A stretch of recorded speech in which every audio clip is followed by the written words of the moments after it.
जय Hind guys. Now start और next video lecture. अपनी कड़ी को हम लोग आगे बढ़ाते हैं। अब हमने जो है सीरीज कॉम्प्लेक्स वेरिएबल के क्वेश्चंस को पिकअप किया है जो 30 नवंबर 2020 का हुआ था। बड़ा मार्वलस क्वेश्चन है ये, one of the best question selected by the CSIR net. बाकी जो क्वेश्चंस हमने देखा है जो कॉम्प्लेक्स वेरिएबल के हैं उसमें कोई दम नहीं है, स्ट्रेट फॉरवर्ड क्वेश्चन थे जनरली जो एकेडमिक में ऑलरेडी रहते हैं, प्रूव कराए जाते हैं। लगभग हर बुक में वो सारी एक्सरसाइजों में प्रेजेंट होता है। जैसे इस टाइप के क्वेश्चंस रहे हैं, ये mod of Z minus alpha upon Z minus beta something gamma where alpha beta gamma be the complex number, तो ये कौन सा पाथ होगा, कैसा होगा, ऐसे क्वेश्चंस थे। तो उस क्वेश्चंस को यहाँ हमने पिकअप करने की जरूरत नहीं समझी है कि वो बिना मतलब का टाइम किल होगा। और हमारा उद्देश्य ये है कि हम वहाँ उन क्वेश्चनों पे फोकस किए हैं, उन क्वेश्चनों की सीरीज चला रहे हैं जिनसे आपको थ्योरी का कंसेप्ट जो है क्लियर हो, डीप कंसेप्ट मैथमेटिक्स का मिले। और अगर ऐसे क्वेश्चन सेट होते हैं तो आप कैसे उस क्वेश्चंस को सॉल्व करेंगे। चलिए बहरहाल शुरू करते हैं। देखिए इस क्वेश्चंस में क्या कंसेप्ट है, क्या लॉजिक है, किस जबरदस्त तरीके से इस क्वेश्चंस की सेटिंग की गई है। फॉर जेड बिलोंग्स सी, चलिए वो तो कॉमन चीजें हैं। लेट यहाँ कुछ वो ऐसे अनट्रेंडम टाइप का ना वो सिस्टम अपना ऐसा कुछ सेट किया था, ये जेड लिखा था। इसका यहाँ मतलब है कि real part of the Z, Z का जो रियल पार्ट है उसलिए हमने लिख दिया है। बट वहाँ सिंबल CSIR नेट वाला कुछ अब सिंबल का गेम भी किया था, तो कोई मतलब नहीं है वहाँ, क्योंकि लिखा था कि real parts of the z, मतलब this is the real part of z meanings this is the x. Denote लिखा है भी रियल पार्ट्स ऑफ जेड, चलिए कोई आपत्ति नहीं हो। Let F be an entire functions, ले लीजिए जी, ये चीज आ गई आपके पास। एफ जो है आपके पास कोई इंटायर फंक्शन है satisfying this conditions on c, on c याद रखिए, यानी पूरे कॉम्प्लेक्स प्लेन पे ये कंडीशन सेटिस्फाई कर रही है, वो इंटायर फंक्शन है। तो which of the following statement of the true, कौन सा स्टेटमेंट जो है ट्रू होगा। चलिए आते हैं क्वेश्चंस को देखते हैं, सॉल्यूशंस पे आते हैं। ये ऑप्शन है कि एफ ऑफ 0 0 होगा, एफ डैश 0 0 होगा, ये सब ऑप्शन है। ऑप्शन देखने में बड़ा छोटा लग रहा है बट क्वेश्चन बड़ा गंभीर है, रईमन का दोहा है ये। चलिए अच्छा, अगर इंटायर फंक्शन मेन यहाँ जो लबुलुआब है, कुल कहने का जो मतलब हमारा यहाँ है कि वो जो फंक्शन है ना वो इंटायर है और इस कंडीशंस को सेटिस्फाई करता है।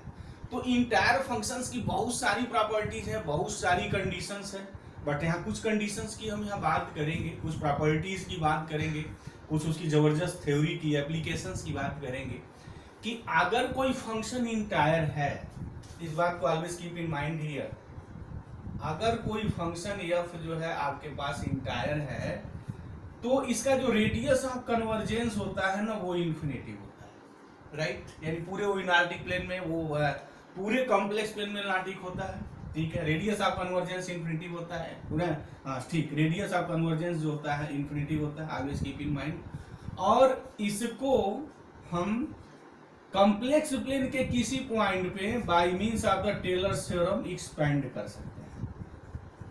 ये है ये जो इंटायर फंक्शंस है, this functions can also be written as this. अच्छा, और ये जो रिप्रेजेंटेशन होगा ना किसी एक इंटायर फंक्शन के लिए, वो बात यूनिक हो जाएगी। Always keep in mind this fact. मतलब अगर वो इंटायर फंक्शन गिवन है तो उसके लिए एक ही हमारे पास कोई पावर सीरीज आएगी, 10 पावर सीरीज नहीं आएगी। तो एवरी इंटायर फंक्शन से रिप्रेजेंटेड बाय ये unique representations of the power series. This concept always keep in mind, ये भी आप ध्यान में रखिए। और उसका रेडियस ऑफ कन्वर्जेंस इन्फिनिटी होता है, राइट। यहाँ क्या कहा है, कंडीशंस जो दी गई है, जरा इस पे जरा आइए ध्यान दीजिए इस कंडीशंस पे। इस कंडीशन से क्या क्या चीजें निकल के आ रही हैं। उसने कहा है कि absolute value of F of Z less than और is equal to mod of z into absolute value of real part of the z, ठीक है। एक चीज और हम आपसे कहना चाहेंगे, जब ये absolute value of real of Z ऐसा कहीं क्वेश्चंस दिया हो, आप क्वेश्चंस की एनालिसिस कर रहे हो, लगा रहे हो, तो उसको आप यूं लिखें थोड़ा। रियल ऑफ जेड का मतलब होता है, रियल पार्ट ऑफ जेड का मतलब कि जो Z is equal to X plus iota Y complex जो नंबर है उसमें एक्स है, ठीक है। तो common sense of mathematics about that standard. और ये हमेशा होता है कि जो x की जो वैल्यू होगी mod of x always less than are is equal to under root x square plus y square, right. यानी absolute value of x this always less than are is equal to what mod of z। ये मैं लिख सकता, always keep in mind कि जो less than होगा R is equal to Z होगा। और ये जो मेरा है इसी को हम लोग लिखते हैं कि जो real parts of the Z, absolute value of the real part of Z less than are is equal to mod of Z. अब यहाँ मॉड ऑफ जेड है, mod of Z always at the positive quantity है, negative तो हो ही नहीं सकता है। तो अगर मॉड ऑफ जेड से मैं मल्टीप्लाई कर दूं इसमें, तो देखिए क्या निकल के आता है, less than are is equal to mod of z. Okay, be happy, no any problem. यानी mod of z into real of mod of real part of Z less than are is equal to mod of Z square. अच्छा, ये for all Z belongs c है, ठीक है, ये लिखा हुआ है। इसके जगह मैं वो लिख सकता हूं less than are is equal to mod of Z square. इसकी मीनिंग क्या होगी, this implies absolute value of F of Z less than are is equal to mod of Z square. ये ना दे करके ये दे दिया गया, ठीक है। अच्छा, ये फॉर ऑल जो घटना हो रही है ना, सभी कॉम्प्लेक्स नंबर्स के लिए हो रही है। इसको मैं यूं भी लिख सकता हूँ, F of Z upon Z square less than are is equal to 1 for all Z belongs to C. This is the result R condition 1। Condition अगर जो गिवन है, अगर उसको हम तोड़ दें, ब्रेक कर दें, तो उसकी मीनिंग मेरी यही हुई कि ये जो इंटायर फंक्शन एफ है वो इस कंडीशन को सेटिस्फाई करता है for all Z belongs to c. अच्छा, एक बात और यहाँ देखिए, कभी वो कंसेप्ट मत आप लगा के बैठ जाइएगा, गलती मत करिएगा कि अगर इंटायर फंक्शंस कोई अगर इंटायर फंक्शंस बाउंडेड है तो लिवाउली साहब ये कहते हैं कि वो हमारा कांस्टेंट हो जाएगा।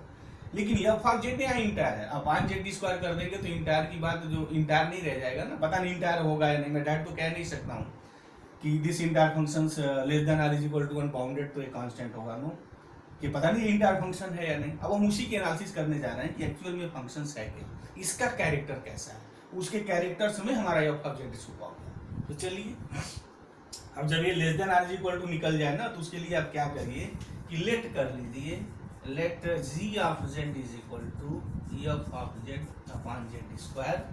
अब ये है for defined for all Z belongs to C. For all क्या मतलब है, अगर इसका मॉड लेंगे तो less than are is equal to 1 है। यानी जो जी ऑफ जेड जो फंक्शंस है, इसकी एब्सोल्यूट की वैल्यू 1 होगी या 1 से लेस होगी, 1 से ग्रेटर हो ही नहीं सकती है। इसकी मीनिंग क्या हो गई कि इसकी मीनिंग हो गई कि for all Z belongs to c, पूरे कॉम्प्लेक्स नंबर्स पे जी ऑफ जेड डिफाइंड है, जी ऑफ जीरो भी डिफाइंड है। हम जीरो की बात क्यों कर रहे हैं, क्योंकि जी ऑफ जेड में ना जीरो प्रॉब्लम क्रिएट कर रहा है। एफ ऑफ जीरो तो इंटायर फंक्शन है, have A definite value, but यहाँ जीरो लिखेंगे, ए डेफिनिट वैल्यू अपॉन जीरो बवाल हो जाएगा।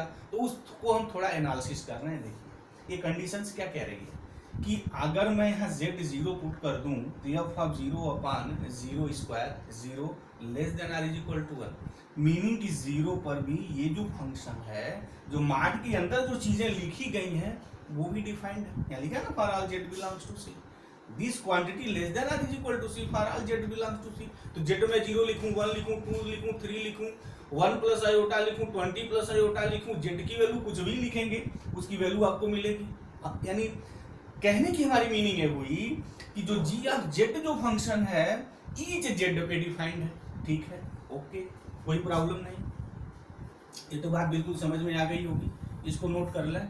बहुत जबरदस्त कंसेप्ट और लॉजिक छुपी हुई है इस क्वेश्चन में, ठीक है, ओके। अब आइए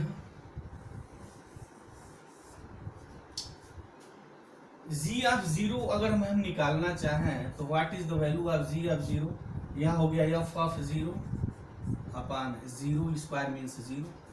अब ये जी ऑफ जीरो पे फंक्शंस डिफाइंड है, और डिफाइंड ही नहीं, इसका मॉड लिखेंगे तो less than are is equal to 1 है। तो क्या मतलब होगा भाई, इसका मतलब ये होना चाहिए कि अगर ये जीरो पे फंक्शंस हमारा डिफाइंड है तो वो कम से कम इनडिटरमिनेट फॉर्म नहीं बनेगा, और वहां जो भी वैल्यू आएगी फाइनाइट आएगी। तो देखिए, अब जरा तोड़ दीजिए इनको, g of Z is equal to F of z हमारा ये है, तो अगर मैं इसको ब्रेक करूं तो क्या लिखूंगा, इस फाइनाइट होगा ना जो भी वैल्यू आएगी। जो भी मॉड है इसका, दिस इज द फाइनाइट। ठीक, चलिए तो g of Z is equal to a naught plus a one z, हम तोड़ दे रहे हैं, plus a three z cube plus n dots one upon Z square. Okay, ये तो बात बिल्कुल क्लियर हो गई, क्योंकि this function expanded by the Taylor's theorem, right. अब जब मैं यहाँ जीरो लिखूंगा तो इसके बाद तो ये काम तमाम हो जाएगा, इनका जीरो इनका काम तमाम कर देगा, इधर इनको बर्बाद कर देगा। यहाँ ए नॉट अपॉन क्या बचेगा, जीरो। और आप कह रहे हैं कि जी जीरो पे फंक्शन डिफाइंड है, हैव ए फाइनाइट वैल्यू, कोई फाइनाइट वैल्यू आपको मिल रही है, तो फिर क्या मतलब होगा कि डेफिनेटली ए जीरो तो हमारा कोई फाइनाइट नंबर नहीं हो सकता है। अगर फाइनाइट नंबर आप लिखेंगे तो finite number upon zero, this is the infinitive here. तो इन्फिनिटिव तो है नहीं, क्योंकि जी आप जीरो पे फंक्शंस की वैल्यू फाइनाइट होनी है under the condition of one.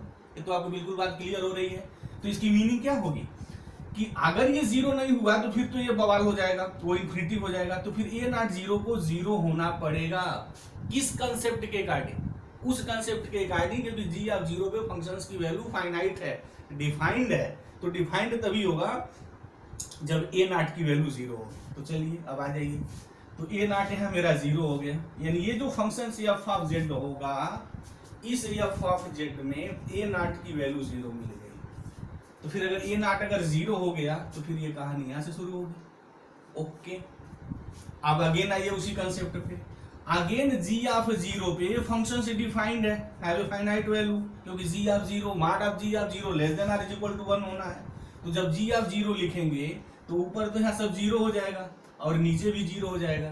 तो जीरो बाई जीरो फॉर्म आ गया, तो फिर ये लॉजिकल साहब यहाँ खड़े हो जाएंगे, वो जवाब दे देंगे। तो जीरो पर कैसे वैल्यू निकालेंगे? चलिए, फाइनाइट वैल्यू है, जीरो बाई जीरो हो गया। तो जब हमारा जेड जीरो लिखेंगे तो जीरो बाई जीरो फॉर्म, तो लिमिट निकालते हैं, देखते हैं इसकी वैल्यू क्या आती है। जो भी लिमिट की वैल्यू आएगी वही वैल्यू जी ऑफ जीरो की भी होगी, वही, क्योंकि फंक्शन से इंटायर है, और इंटायर मतलब ईच पॉइंट ऑफ फंक्शन से हमारा एनालिटिक है, डिफरेंशिएबल भी होना है, सब कुछ होना है। तो डिफरेंशिएट किया जाए तो ये हो गया मेरा a1 प्लस 2a2z। हम क्यों डिफरेंशिएट कर रहे हैं आपको पता हो गया, upon 2z, right. Zero by zero form मिलेगा, फिर एक ही आपके पास मेथड बचता है, या उसको आप एक्सपेंड करके काटिए आप। अब जब जेड जीरो में लिखूंगा तो यहाँ तो ये बर्बाद हो गए, ये समाप्त हो गए, कहेंगे हम तो फिनिश हो गए हैं। यहाँ इनका क्या हाल होगा? जब जेड आप जीरो लिखेंगे तो हाल ये कहेंगे सर हम यहाँ a1 बचेंगे और नीचे 2 इंटू जीरो जीरो हो जाएगा। अब a1 बाई जीरो क्या क्या पॉसिबिलिटी है, जरा यहाँ इसकी एनालिसिस कर ली जाए। अब a1 हमारा कोई कॉम्प्लेक्स नंबर है, तो वो कॉम्प्लेक्स नंबर मेरा जीरो हो सकता है या जीरो नहीं हो सकता है, दो ही पॉसिबिलिटी हुई ना, तीसरी पॉसिबिलिटी तो होगी नहीं।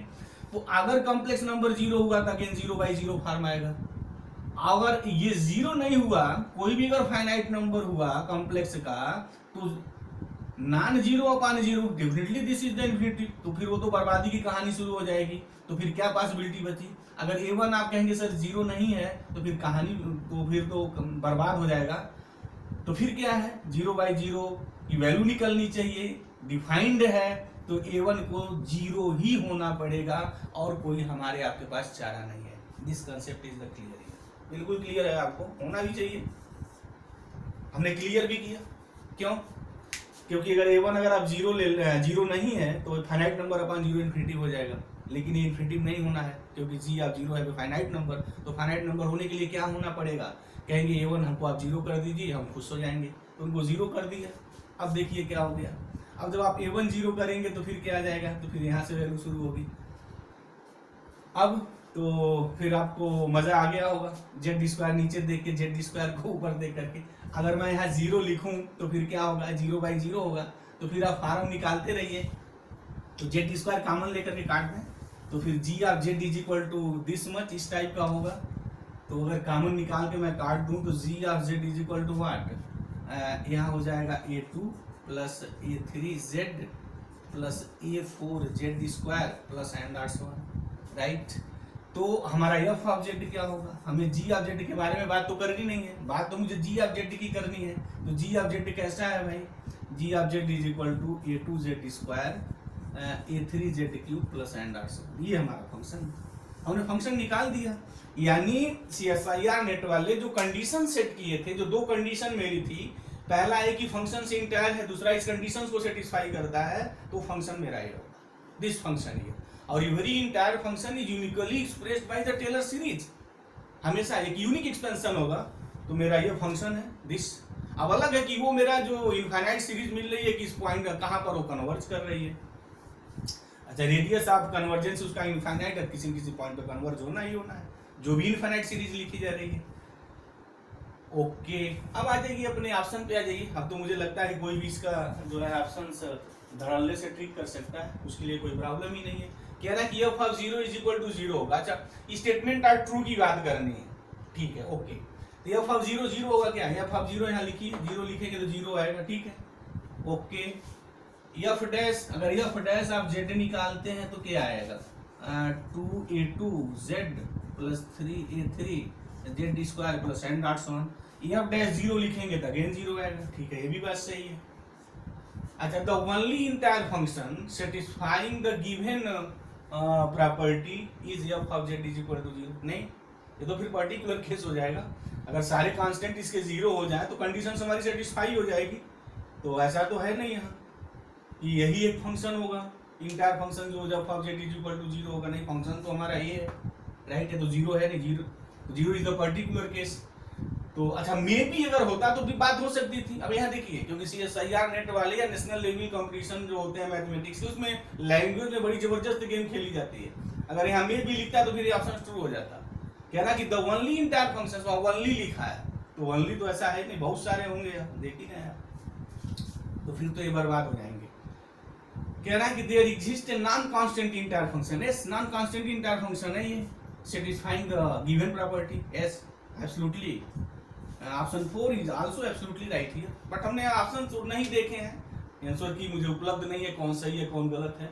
ये जो हमारी 2 स्टेट में तमिलनाडु और जो पांडिचेरी में हुआ था, हमारे पास वहाँ उसकी आंसर की उपलब्ध नहीं है। बहरहाल कोई बात नहीं है, तो हमारे लिहाज से हमने प्रूव भी किया कि इसका जो ऑप्शन होगा, ऑप्शन कौन सही होगा? फर्स्ट है, this is the true here, और second true here, fourth is true here, इसमें थर्ड जो है ऑप्शन वो सही नहीं है, this is the wrong here. और रॉन्ग क्यों है आपके सामने दिखाई दे रहा है, why this option is not true here. तो मुझे उम्मीद है इस क्वेश्चन के पीछे जो लॉजिक और कंसेप्ट रही है, बात बिल्कुल आपको समझ में आ गई होगी। एक बात और, अगर आपने चैनल को सब्सक्राइब नहीं किया तो प्लीज इसको सब्सक्राइब करिए और इस वीडियो लेक्चर्स को ज्यादा से ज्यादा शेयर करिए, ताकि और लोगों को ऐसे कंसेप्ट जो है मिल सके। तो थैंक यू गाइस, जय हिंद।